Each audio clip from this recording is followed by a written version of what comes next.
اور ان سے پوچھا کہ کیا اپنے والد سے یعنی حضرت ابوبکر رضی اللہ عنہ سے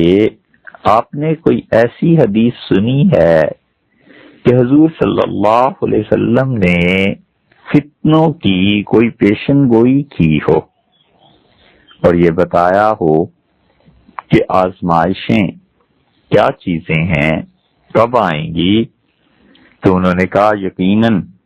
میں نے اپنے والد سے حضور صلی اللہ علیہ وسلم کی ایک بات سنی ہے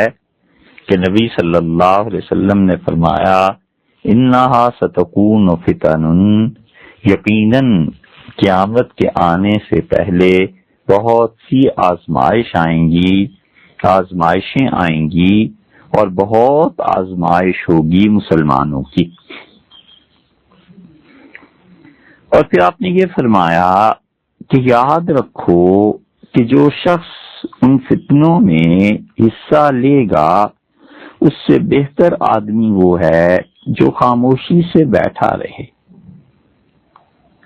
اور جو اس فتنے میں چلے پھرے گا وہ دوڑنے والے سے اچھا ہے۔ الا فاذا نزلت او وقعت، اور یاد رکھو کہ جب وہ آزمائش کے دن آئیں تو تم میں سب سے اچھا آدمی وہ ہے جو اپنے اونٹوں کو چراتا ہو، تو اسے چاہیے کہ وہ اپنے اونٹوں کو چراتا رہے، اور جس شخص کے پاس بکریاں ہیں اسے چاہیے کہ اپنی بکریوں کو چراتا رہے، اور جس کے پاس زمین ہے اسے چاہیے کہ اپنی زمین سے جڑا رہے، زمین میں کھیتی باڑی کرتا رہے۔ تو ایک صحابی رضی اللہ عنہ نے عرض کیا کہ اللہ کے رسول، جس شخص کے پاس نہ اونٹ ہوں، نہ بکریاں ہوں، نہ زمین ہو، تو وہ کیا کرے؟ تو حضور اقدس صلی اللہ علیہ وسلم نے فرمایا کہ اسے چاہیے کہ وہ اپنی تلوار لے لے اور اس تلوار کو پتھر پر مار کے اسے توڑ دے، اور چاہیے کہ اس آزمائش اور فتنے میں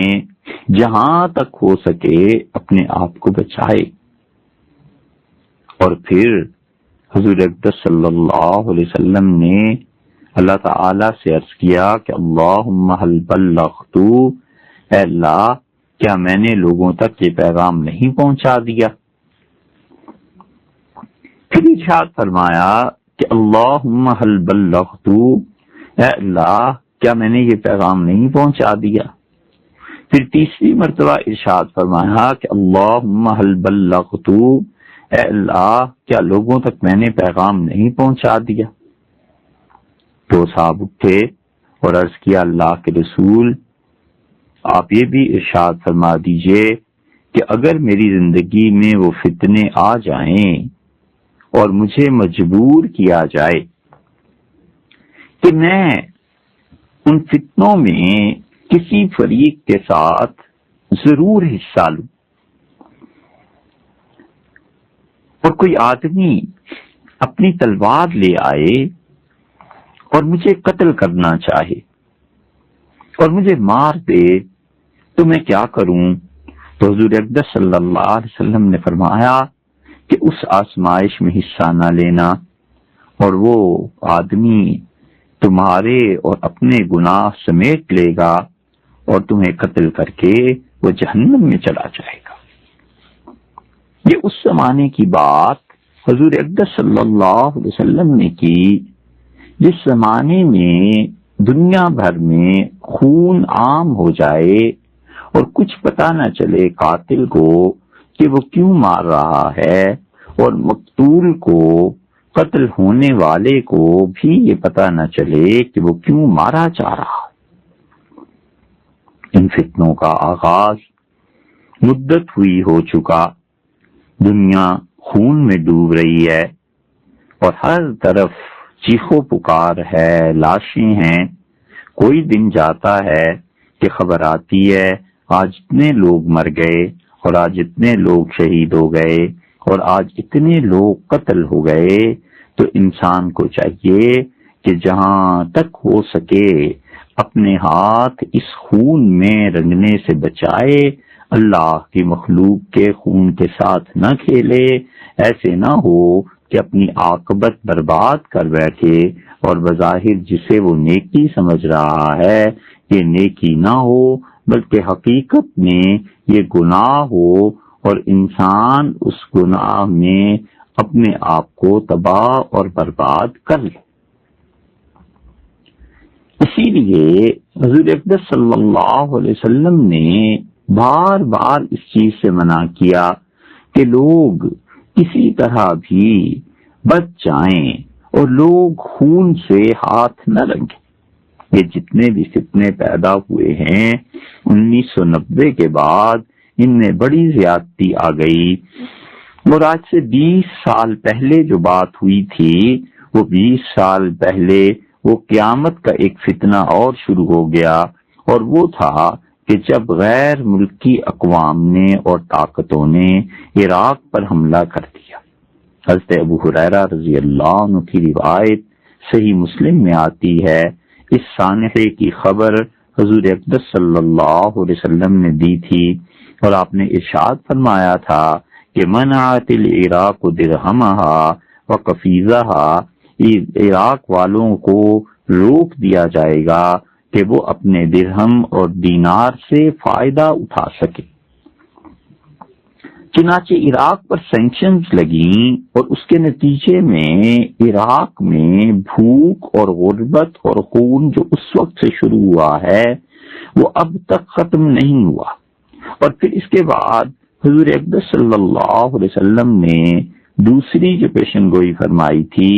اس کے بعد فرمایا تھا کہ عراق کے بعد شام کی باری آ جائے گی، اور ارشاد فرمایا تھا وَمَنَعَتِ الشَّامُ مُدْيَهَا وَدِينَارَهَا، اور پھر شام والے اپنے دینار اور اپنے سکے سے فائدہ نہیں اٹھا سکیں گے، ان کا سکہ ان کا پیسہ بے وزن ہو کر رہ جائے گا۔ اور ان کے سکے اور پیسے کا بے وزن ہونا یہ اب کل سے شروع ہوا ہے، اور کل سے شام پر سینکشنز لگنا شروع ہوئی ہیں۔ 19 مئی 2011 میں یہ اعلان ہو گیا کہ شام میں 6 افراد پر پابندیاں لگائی جا رہی ہیں، اور اس کے بعد آپ دیکھیں گے آہستہ آہستہ یہ بات بڑھے گی اور شام والے معاش کے ہاتھوں مجبور ہو جائیں گے۔ حضور اقدس صلی اللہ علیہ وسلم نے یہ شام کے متعلق پیشن گوئی فرمائی تھی، اب شام کی باری ہے۔ اس کے بعد تیسرا ملک جو اس کی زد میں آئے گا وہ آپ نے ارشاد فرمایا وَمَنَعَتْ مِصْرُ إِرْدِيَّهَا وَدِينَارَهَا، اور پھر اس کے بعد مصر والوں کی باری آ جائے گی، اور مصر والے اپنے درہم اور دینار سے فائدہ نہیں اٹھا سکیں گے، انہیں روک دیا جائے گا۔ جب یہ چیزیں ہو جائیں گی تو رسول اللہ صلی اللہ علیہ وسلم نے یہ بتا دیا کہ یہ سارے باتیں جو ہوں گی تو دیکھو یہ ان لوگوں کی طرف سے آ جائیں گی جو لوگ مسیحی ہیں۔ اسی لیے ابو نضرہ رحمت اللہ علیہ کہتے ہیں کہ ہم جابر بن عبداللہ رضی اللہ عنہ کے پاس تھے، اور انہوں نے کہا یوشک اہل العراق اللہ یجبا الیہم کفیظ ولا درہم، تم دیکھو گے عراق والوں کی یہ حالت ہو جائے گی کہ دنیا بھر سے ان کے لیے روٹی اور سکہ کوئی نہیں دے گا۔ یہ وہ سینکشنز تھی جو عراق پر لگی، اور نبی صلی اللہ علیہ وسلم نے پہلے سے اسے بتا دیا تھا۔ قلنا من این ذاک، ہم نے جابر رضی اللہ عنہ سے پوچھا کہ جابر یہ پابندیاں کون لگائے گا؟ انہوں نے فرمایا من قبل العجم، یہ پابندیاں ان پر لگ جائیں گی اجمیوں کی طرف سے، عیسائیوں کی طرف سے، یمنعون ذاک، اور وہ روک دیں گے۔ ثم قال، پھر حضور صلی اللہ علیہ وسلم نے فرمایا یوشک اہل الشام اللہ یجبا الیہم دینار ولا مدجن، اور پھر شام پر سینکشنز لگیں گی اور دنیا بھر سے دینار اور غلے کے پیمانے ان کے لیے روک دیے جائیں گے۔ جابر رضی اللہ عنہ نے یقیناً یہ بات حضور صلی اللہ علیہ وسلم سے سنی ہے، جیسے کہ آخر پہ اس حدیث کی آتا ہے۔ ہم نے پوچھا کہ جابر شام کی ایسی حالت کیوں ہو جائے گی؟ انہوں نے کہا بس ہوگی، یوشک اہل شام قریب ہے۔ انہوں نے کہا قریب ہے کہ شام والوں کی ایسی حالت ہو جائے گی۔ ہم نے کہا کہ یہ کون؟ تو انہوں نے کہا وہی مسیحی ایسے کریں گے۔ پھر اس کے بعد وہ خاموش ہو گئے اور پھر انہوں نے کہا کہ حضور صلی اللہ علیہ وسلم نے فرمایا تھا یکون فی آخر امتی، میری امت کے آخری دور میں ایک ایسے خلیفہ آ جائیں گے یحصل مال حسین لا یعودہ عددا، وہ میری امت میں اتنا پیسہ تقسیم کرے گا کہ وہ گنے گا نہیں بلکہ جھولیاں بھر بھر کے، مٹھیاں بھر بھر کر دے گا۔ بہت سی اور روایات میں بھی یہ آتا ہے۔ حضرت ابو سعید خدری رضی اللہ عنہ کی روایت میں بھی آیا ہے کہ حضور صلی اللہ علیہ وسلم نے فرمایا من خلفائکم خلیفہ، تمہارے حکمرانوں میں خلفاء میں ایک خلیفہ ہوں گے اور وہ لوگوں کو مال بھر بھر کے دیں گے، جھولیاں بھر دیں گے لوگوں کی، اور وہ گنیں گے نہیں۔ اور پھر حضرت ابو سعید اور جابر رضی اللہ عنہما دونوں کی روایت بھی آتی ہے کہ انہوں نے کہا حضور صلی اللہ علیہ وسلم نے فرمایا آخری زمانے میں خلیفہ آئیں گے اور وہ مال تقسیم کریں گے، گنیں گے نہیں۔ یہ سب کچھ پیش آئے گا کیونکہ قیامت کے قریب مسلمانوں کے دشمن بڑھ جائیں گے اور دنیا ان سے بھر جائے گی۔ اسی لیے مستورد رضی اللہ عنہ ایک حدیث بیان کرتے تھے، اور مستورد رضی اللہ عنہ جو ہیں ایک صحابی ہیں مستورد بن حیلان عبدی، اور ان کی روایات بہت جگہ پہ آئی ہیں۔ انہوں نے حضور صلی اللہ علیہ وسلم سے سنا کہ آپ نے ارشاد فرمایا کہ قیامت کے قریب ایسے ایسے تنگی کے حالات آئیں گے، تو مستورد کہتے ہیں کہ میں نے عرض کیا اللہ کے رسول من امام الناس یومئذ، اس دن لوگوں کا امام کون ہوگا؟ تو حضور صلی اللہ علیہ وسلم نے فرمایا میری اولاد میں سے ابن 40 سنہ، 40 برس کا ایک آدمی ہوگا، اور غالباً یہ حضرت مہدی کی طرف اشارہ ہے کہ حضرت مہدی آ جائیں گے، اور ارشاد ہوا کأن وجہہ کوکب دری، ایسے جیسے اس کا چہرہ بالکل چمکتا ہوا روشن ستارہ ہو، فی خدہ الایمن خال اسود، اور ان کے دائیں گال پر سیاہ تل ہوگا، اور وہ 2 عبائیں پہنے ہوئے ہوں گے، کأنہ من رجال بنی اسرائیل، جیسے کہ وہ بنی اسرائیل کے کوئی بادشاہ ہوں، اور پھر 20 برس تک وہ حکومت کریں گے، اور پھر ان کے زمانے میں زمین کے خزانے اگلے جائیں گے اور زمین اپنے خزانوں کو پھینک دے گی، اور اسی طرح ان کے زمانے میں ایسے ہو جائے گا کہ بہت سے ملک فتح ہو جائیں گے۔ تو یہ حضرت مہدی کے علاوہ غالباً کوئی اور بھی ہوں گے، کیونکہ حضور صلی اللہ علیہ وسلم نے حضرت مہدی کے متعلق فرمایا کہ وہ 7 برس حکومت کریں گے۔ تو جو کوئی بھی ہو، لیکن حضرت مستورد رضی اللہ عنہ ایسی روایات بیان کرتے تھے۔ حضرت عمر بن العاص رضی اللہ عنہ تک جب یہ روایات پہنچی تو انہوں نے انہیں بلایا اور انہوں نے کہا مستورد یہ کیا حدیث ہیں انک تقولها عن رسول اللہ صلی اللہ علیہ وسلم، جنہیں تم حضور صلی اللہ علیہ وسلم کے واسطے سے بیان کرتے ہو کہ انہوں نے یہ کہا تھا؟ تو انہوں نے کہا کہ میں نے حضور صلی اللہ علیہ وسلم سے سنا تھا عمر کہ قیامت کے قریب دنیا میں عیسائی لوگ عام ہو جائیں گے۔ تو عمر نے کہا ارے تم کیا کہتے ہو؟ انہوں نے کہا میں نے حضور صلی اللہ علیہ وسلم سے یہ باتیں سنی تھی، اور ان میں نبی کریم صلی اللہ علیہ وسلم نے فرمایا تھا کہ اس زمانے میں جو عیسائی ہوں گے ان میں 4 چیزیں ہوں گی۔ ایک تو یہ کہ لا احلم الناس عند فتنۃ، زمین میں جب فتنہ اور فساد پھیلے گا تو سب سے زیادہ حلیم الطبع اور سب سے زیادہ ٹھنڈے مزاج کے یہ لوگ ہوں گے۔ ٹھنڈا مزاج اللہ کی بہت بڑی نعمت ہے کہ آدمی اس کے ذریعے فیصلہ کر لیتا ہے۔ وَأَسْرَعُهُمْ إِفَاقَةً بَعْدَ مُصِیبَةٍ، اور جب مصیبت ان پر آئے گی تو سب سے پہلے وہ لوگ افاقے میں پہنچیں گے، یعنی مصیبت کے بعد سب سے زیادہ جلدی اس مصیبت کو بھر لینے والے یہ ہوں گے، جو نقصان ہو جائے گا اس کو پورا کریں گے۔ وَأَوْشَكُهُمْ كَرَّةً بَعْدَ فَرَّةٍ، اور پھر یہ کہ اپنا بدلہ لینے میں پورے ہوں گے۔ وَخَيْرُهُمْ لِمِسْكِينٍ وَيَتِيمٍ وَضَعِيفٍ، اور تم دیکھو گے کہ اس دور کے جو دوسرے ممالک ہیں عیسائیوں کے،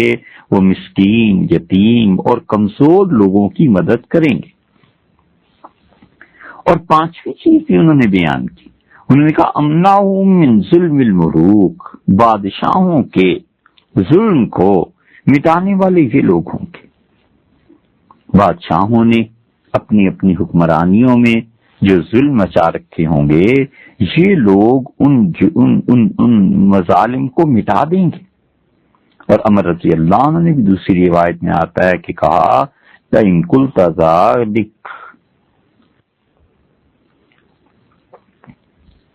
مستورد اگر آپ یہ باتیں بیان کرتے ہیں تو میں بھی بتاتا ہوں کہ یقیناً اس وقت کے لوگ جب فتنے برپا ہوں گے، آزمائشیں دنیا میں، تو سب سے زیادہ ٹھنڈے مزاج کے ہوں گے۔ وَأَجْبَرُ النَّاسِ عِندَ مُصِیبَةٍ، اور جب قدرتی آفتیں آئیں گی تو لوگوں کی سب سے زیادہ مدد کرنے والے یہ لوگ ہوں گے۔ وَخَيْرُ النَّاسِ لِمَسَاکِینِهِمْ وَضُعَفَائِهِمْ، اور مسکینوں اور کمزوروں کو سب سے زیادہ خیال رکھنے والے یہ لوگ ہوں گے۔ یہ جو حضور اقدس صلی اللہ علیہ وسلم نے پیشن گوئی کی ہے، اگر ہم اسے عملی زندگی میں دیکھیں تو ہمارے لیے بہت بڑی رہنمائی کی چیز ہے کہ آپ نے بتا دیا کہ قرب قیامت میں جو حالات پیش آئیں گے ان حالات میں یہ لوگ ہوں گے جو مسلمانوں پر غالب آ جائیں گے، اور یہ لوگ ہوں گے جن لوگوں کو اللہ کے ہاں مسلط گویا کہ کر دیا جائے گا، خدا کے ہاں سے مسلمانوں کے بد اعمال کی پاداش میں، اور ان کو سزا دینے کے واسطے ان لوگوں کو غالب کر دیا جائے گا۔ اس لیے حضور اقدس صلی اللہ علیہ وسلم کا یہ فرمانا کہ عراق اور عراق کے بعد شام اور شام کے بعد مصر، یہ 2 چیزیں تو اس میں پوری ہو گئیں، عراق اور شام۔ اب شام کا آغاز ہوا 20 برس کے بعد، اب دیکھیے مصر کا آغاز کب ہوتا ہے۔ اور پھر اس کے بعد سیدنا ابو ہریرہ رضی اللہ عنہ کی روایت، اس کے جو الفاظ ہیں شام، عراق، شام اور مصر کے بعد کے، وہ بہت شدید الفاظ ہیں۔ فرمایا وَعُدْتُم مِّنْ حَيْثُ بَدَأْتُم، اور تم لوٹ آؤ گے جہاں سے تم چلے تھے۔ پھر دوسری مرتبہ حضور صلی اللہ علیہ وسلم فرمایا وَعُدْتُم مِّنْ حَيْثُ بَدَأْتُم، اور جہاں سے اسلام کا آغاز ہوا تھا تم ادھر تک پہنچ جاؤ گے واپس۔ پھر تیسری مرتبہ فرمایا وَعُدْتُم مِّنْ حَيْثُ بَدَأْتُم، اور تم جہاں سے چلے تھے وہاں تک لوٹ آؤ گے۔ گویا کہ حضور صلی اللہ علیہ وسلم نے بتا دیا کہ یہ سارے ممالک مٹ جائیں گے، اور اسلام جہاں سے شروع ہوا تھا یعنی جزیرت العرب سے، بس تم لوگ یہاں تک سمٹ کے آ جاؤ گے۔ یہ اشارہ ہے اس طرف کہ عیسائیت یا یہودیت یا اسرائیل بہت پھیل جائے گا، ایک ایک کر کے یہ سارے ممالک ختم ہو جائیں گے. اور یہ اتنی پکی بات کہی ہے حضرت ابو ہریرہ رضی اللہ عنہ نے حضور صلی اللہ علیہ وسلم سے اتنا اس بارے میں سنا ہے کہ ابو ہریرہ رضی اللہ عنہ اس بات کا یقین دلاتے کہ لوگوں تمہیں یقین نہیں آئے گا، لیکن دیکھو شاہد علی ذالک لحم ابی ہریرہ و دمہ، ابو ہریرہ کا خون اور ابو ہریرہ کا گوشت اس بات پر گواہ ہے کہ تم لوگ لوٹ آؤ گے، تم لوگ واپس آ جاؤ گے. ابو ہریرہ کا خون اور گوشت گواہ ہے، یعنی میں ابو ہریرہ قسم کھاتا ہوں اس بات پہ کہ حضور صلی اللہ علیہ وسلم نے یہ بات ارشاد فرمائی تھی. اس لیے اب ہمارا دور ایسا آ گیا ہے، اور ایسا دور جو آ گیا ہے تو آدمی کو چاہیے کہ اپنے دائرہ اختیار میں جو کام ہیں وہ کرتا رہے، جہاں تک ہو سکے نیکی کے کاموں کا حکم دیتا رہے، جہاں تک ہو سکے وہ برائی کے کاموں سے روکتا رہے، اور جہاں تک ہو سکے انسان اچھائی کے کام کرتا رہے، اور وہ اس فکر میں نہ پڑے کہ فلاں کا کیا ہوا اور فلاں نے کیا کیا. یہ احادیث بتاتی ہیں کہ یہ جو اب دروازہ کھلا ہے اور لوگوں کا معاملہ ایسا ہوا ہے کہ ہر طرف خون ہی خون ہو گیا ہے، تو اس سے لوگ اب نہیں نکل سکیں گے یہاں تک کہ اللہ کے فیصلے نافذ ہونا شروع ہو جائیں اور قیامت کی بڑی علامات شروع ہو جائیں، جیسے حضرت مہدی کا آنا ہے، حضرت عیسیٰ علیہ السلام کا آنا ہے، دجال کا آنا ہے. اور اس دوران ایک بہت بڑی چیز ابھی اور پوری ہونی ہے، اور وہ یہ ہے کہ حضور اقدس صلی اللہ علیہ وسلم نے ارشاد فرمایا تھا کہ دریائے فرات سے سونے کا پہاڑ نکلے گا. جغرافیائی تبدیلی آ جائے گی، یا تو زلزلہ آئے گا یا کچھ صورت ایسی بن جائے گی کہ سونے کا پہاڑ دریائے فرات سے نکل آئے گا. اور حضور صلی اللہ علیہ وسلم نے یہ بھی بتا دیا تھا کہ جب وہاں دریائے فرات سے سونے کا پہاڑ نکلے گا تو آپ نے فرمایا پھر دیکھو اس وقت تم میں سے جو بھی زندہ ہو وہ اس سونے میں حصہ نہ لے، اس سونے میں سے کچھ نہ لے، کیونکہ اس میں برکت ہی نہیں رہے گی. اور دوسری روایت میں آتا ہے کہ آپ نے فرمایا تم جانتے ہو جب فرات سے سونے کا پہاڑ نکلے گا تو اس وقت دنیا بھر کی قومیں ٹوٹ پڑیں گی اس سونے پر. یوشک الفرات فرات ان یحسر عن کنز من ذهب، ان قریب اس فرات پہاڑ میں فرق پڑ جائے گا، اس فرات دریا میں فرق پڑ جائے گا، اور یہاں سے سونے کی کان نکلے گی. فمن حضرہ، تو تم میں سے جو کوئی وہاں پر ہو، فلا یاخذ منہ شیئا، اسے چاہیے اس سونے میں سے کچھ نہ لے.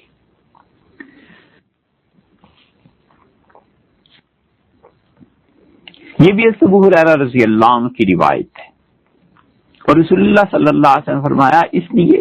کہ لا تقوم الساعة حتى يحسر الفرات عن جبل من ذهب، قیامت نہیں آئے گی جب تک کہ دریائے فرات سے سونے کا پہاڑ نہ نکلے. اور آپ نے فرمایا یقتتل الناس علیہ، دنیا بھر کی قومیں ٹوٹ پڑیں گی اس سونے کے لیے. فیقتل، اور خون بہے گا اور قتل عام ہو جائے گا. اتنے لوگ مریں گے کہ من کل مئۃ تسعۃ وتسعون، ہر 100 آدمیوں میں سے 99 مر جائیں گے، ایک بچے گا. اس سے بظاہر معلوم ہوتا ہے گویا عالمی جنگ چھڑ جائے گی. وَيَقُولُ كُلُّ رَجُلٍ مِّنْهُمْ، اور ہر آدمی کہے گا لَعَلِّي أَكُونُ أَنَا الَّذِي أَنْجُو، ممکن ہے میں اس سونے کو حاصل کر لوں، ممکن ہے میں اس سونے کو حاصل کر لوں. تو اتنے زیادہ اس پہ آ جائیں گے. دوسری روایت میں آتا ہے